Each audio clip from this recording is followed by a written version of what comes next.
Hello বন্ধুগণ, আমি সাধনা সম্পূর্ণ নতুন একটা ঝাঁকানাকা রেসিপিতে তোমাদের সবাইকে স্বাগত জানাই। আজকে আমি তোমাদের সাথে শেয়ার করছি সম্পূর্ণ নতুন পদ্ধতিতে মাছের তেল দিয়ে পটলের একটা দুর্দান্ত স্বাদের রেসিপি। এইভাবে যদি মাছের তেল দিয়ে পটল রান্না করা হয়, স্বাদ 10 দিন পর্যন্ত মুখে লেগে থাকবে, এটা আমি গ্যারান্টি দিয়ে বলতে পারি। একবার বানিয়ে খেলে বারবার বানিয়ে খেতে ইচ্ছে করবে। গরম গরম ভাতের সাথে আর কোনো পদেরই প্রয়োজন হবে না, শুধু পটলের এই রেসিপিটা দিয়েই কিন্তু থালার সবটুকু ভাত একদম চেটে পুটে খাওয়া হয়ে যাবে। তো রেসিপিটি বানানোর জন্য এখানে দেখো আমি নিয়েছি বেশ অনেকটা পরিমাণে কাতলা মাছের তেল, একদম টাটকা আর ফ্রেশ। তবে এতটা কাতলা মাছের তেল আমার লাগবে না, এখান থেকে আমি আমার প্রয়োজন মতো কাতলা মাছের তেল কেটে নেব। কাতলা মাছের তেলটাকে প্রথমে খুব সুন্দর করে বেছে নিতে হবে। মাছের তেলের মধ্যে পিত্ত থাকে, ছোট ছোট সুতোর মতো অংশ থাকে, সেগুলোকে খুব ভালো করে বেছে ভালো করে জল দিয়ে ধুয়ে তারপরে মাছের তেলটাকে একটু ম্যারিনেট করে নিতে হবে। তো দেখো মাছের তেলটাকে খুব সুন্দর করে আমি জল দিয়ে ধুয়ে নিয়েছি।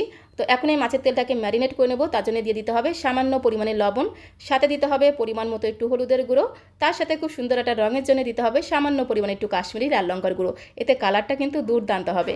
তার সাথে অবশ্যই কিন্তু দিতে হবে একটু লেবুর রস। একটুখানি লেবুর রস দিয়ে যদি এই মাছের তেলটাকে ম্যারিনেট করে 5-7 মিনিটের জন্য একটু রেস্টে রেখে দেওয়া হয়, তাহলে মাছের তেলের যে একটা গন্ধ, সেই গন্ধটা কিন্তু অনেকটাই কেটে যাবে। তো অবশ্যই কিন্তু একটু লেবুর রস দিয়ে খুব ভালো করে একদম ঝাঁকানাকা করে মাছের তেলটাকে একটু ম্যারিনেট করে নিতে হবে।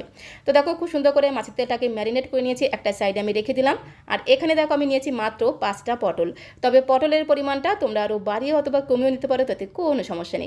পটলের গায়ে যে সবুজ পাতলা লেয়ারটা আছে, সেটাকে খুব সুন্দর করে একটু ঘষে ঘষে তুলে নিতে হবে।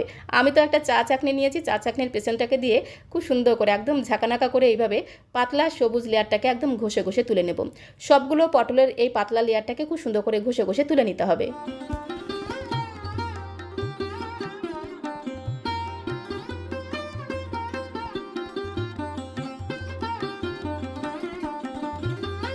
তো সবগুলো পটলের সবুজ লেয়ারটাকে দেখো খুব সুন্দর করে ঘষে ঘষে তুলে নেওয়ার পরে খুব ভালো করে জল দিয়ে ধুয়ে তারপরে পটলগুলোকে কেটে নিতে হবে। প্রথমে পটলের দুই মাথাকে একদম ঝাঁকানাকা করে মানে ঝটপট করে একটু কেটে বাদ দিতে হবে। তারপরে পটলের মাঝখান থেকে দুফালি করে কেটে নিতে হবে। পটলগুলো কিন্তু একদমই কচি কচি পটল, সবে ভেতরে ছোট ছোট দানা হয়েছে। তো মাঝখান থেকে দুফালি করে কেটে নেওয়ার পরে ঠিক এইভাবে পটলের গায়ে একটু ছোট ছোট করে কাট লাগিয়ে দিতে হবে। তাহলে পটলের মধ্যে সমস্ত তেল মশলা খুব সুন্দরভাবে ঢুকে যাবে, পটলটা খেতে কিন্তু আরও দ্বিগুণ টেস্টি হবে। তো সমস্ত পটলগুলোকে দেখো এইভাবে আমি দুফালি করে কেটে নিলাম। আর অবশ্যই কিন্তু পটলের গায়ে একটু ছোটো ছোটো কাট লাগিয়ে দেবে, তাহলে খেতে কিন্তু দারুণ লাগবে। পটলগুলোকে কেটে একটা সাইডে আমি রেখে দিলাম। আর এখানে আমি নিয়েছি দুটো মিডিয়াম সাইজের পেঁয়াজ। পেঁয়াজের খোসাগুলোকে খুব সুন্দর করে বেছে নিয়েছি, সাথে একটা গোটা রসুন কিন্তু অবশ্যই লাগবে। রসুনের খোসাগুলোকে খুব সুন্দর করে বেছে নিলাম। তো এখন আমি পেঁয়াজগুলোকে খুব সুন্দর করে ঝিরিঝিরি করে কুচি করে নেব। প্রথমে পেঁয়াজের মাঝখান থেকে দুফালি করে কেটে নিতে হবে, তারপরে সাইড থেকে খুব সুন্দর করে এইভাবে একদম স্লাইস করে কেটে নিতে হবে। একদমই কিন্তু পাতলা পাতলা করে সরু সরু করে পেঁয়াজ দুটোকে দেখো এইভাবে স্লাইস করে কেটে নিলাম। পেঁয়াজগুলোকে কেটে নেওয়ার পরে খুব ভালো করে পেঁয়াজের লেয়ারগুলোকে এইভাবে একটু আলাদা করে নিতে হবে।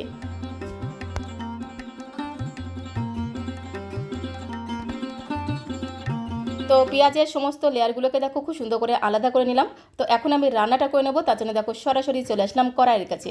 গ্যাসের ফ্লেমটা অন করে দিয়ে একটা কড়াই বসিয়ে দিয়েছি। কড়াইটা একটু গরম হয়ে গেলে জাস্ট 3 চামচ দিয়ে দিলাম সর্ষের তেল। সর্ষের তেলটাকে দিয়ে খুব ভালো করে ঘোটানাটা করে কড়াইয়ের গায়ে ছড়িয়ে দিতে হবে। তো তারপরে আমি আগে থেকে কেটে রাখা পটলগুলোকে দিয়ে খুব ভালো করে একদম লাল লাল করে ভেজে নেব। আর পটল যদি একটু লাল লাল করে ভেজে নেওয়া হয়, পটল থেকে কিন্তু খুব সুন্দর একটা ভাজা ঘ্রাণ পাওয়া যায়, সাথে সাথে পটলটা খেতেও কিন্তু দারুণ লাগে। পটল ভাজার সময় সামান্য পরিমাণে দিতে হবে লবণ, তার সাথে দিতে হবে সামান্য পরিমাণে একটু হলুদের গুঁড়ো। লবণ আর হলুদ গুঁড়ো দিয়ে খুব ভালো করে ঘোটানাটা করে পটলের গায়ে মিশিয়ে নিতে হবে। তারপরে পটলটাকে ঢাকা দিয়ে গ্যাসের ফ্লেমটা মিডিয়াম টু লোতে রেখে পটলটাকে বেশ কিছু সময় ধরে খুব ভালো করে ভেজে নেব। পটলটা ওদিকে ভাজা হতে থাক, ততক্ষণে আমি রসুনের কোয়াগুলোকে একদম ঝাঁকানাকা করে থেতো করে নেব। তার জন্য দেখো এখানে আমি শিলনোড়া নিয়েছি, শিলনোড়া দিয়ে খুব সুন্দর করে রসুনের কোয়াগুলোকে এইভাবে থেতো করে নিতে হবে। আর অবশ্যই কিন্তু রসুনের কোয়াগুলোকে থেতো করে দিতে হবে, তবেই কিন্তু খেতে দারুণ টেস্টি হবে। সমস্ত রসুনের কোয়াগুলোকে দেখো খুব সুন্দর করে আমি নোড়া দিয়ে একদম থেতো করে নিলাম। তো তারপরে ছোট্ট একটা বাটির মধ্যে আমি তুলে নেব। তো সমস্ত রসুনের কোয়াগুলোকে খুব সুন্দর করে থেতো করে একটা ছোট্ট বাটির মধ্যে আমি তুলে নিয়েছি। আর এদিকে দেখো গ্যাসের ফ্লেমটা মিডিয়াম টু লোতে রেখে ঢাকা দিয়ে দিয়ে বেশ কিছু সময় ধরে পটলগুলোকে একদম লাল লাল করে ভেজে নিয়েছি। আর যখনই ঢাকনাটা তুলবে দেখবে কি সুন্দর একটা পটল ভাজা ঘ্রাণ তোমরা পাবে। এরকম করে একটু লাল লাল করে ভেজে নিতে হবে, তাহলে পটলটা খেতে কিন্তু দারুণ লাগবে। আর এইভাবে পটলগুলোকে একটু ঢাকা দিয়ে দিয়ে ভাজতে ভাজতে দেখবে পটলটা কিন্তু একেবারেই নরম হয়ে যাবে। খুব সুন্দর করে পটলগুলোকে লাল লাল করে ভেজে একটা প্লেটের মধ্যে আমি তুলে নেব। কড়াইতে যেটুকু তেল আছে সেই তেলেই কিন্তু আমি রান্নাটা করব। কারণ মাছের তেল রান্না করতে কিন্তু খুব বেশি তেলের প্রয়োজন হয় না, অল্প তেলেই কিন্তু মাছের তেল রান্না হয়ে যায়। তো কড়াইতে যেটুকু তেল আছে সেই তেলের মধ্যে আমি 2টো দিয়ে দিলাম শুকনো লঙ্কা ফোড়ন। অবশ্যই কিন্তু একটু শুকনো লঙ্কা ফোড়ন দিতে হবে, এতে ঘ্রাণটা কিন্তু দুর্দান্ত হবে। তার সাথে হাফ চামচ দিয়ে দিলাম কালো জিরে ফোড়ন। তারপরে গ্যাসের ফ্লেমটা মিডিয়াম টু লোতে রেখে ফোড়নটাকে খুব ভালো করে একটু নেড়ে ছেড়ে ভেজে নিতে হবে।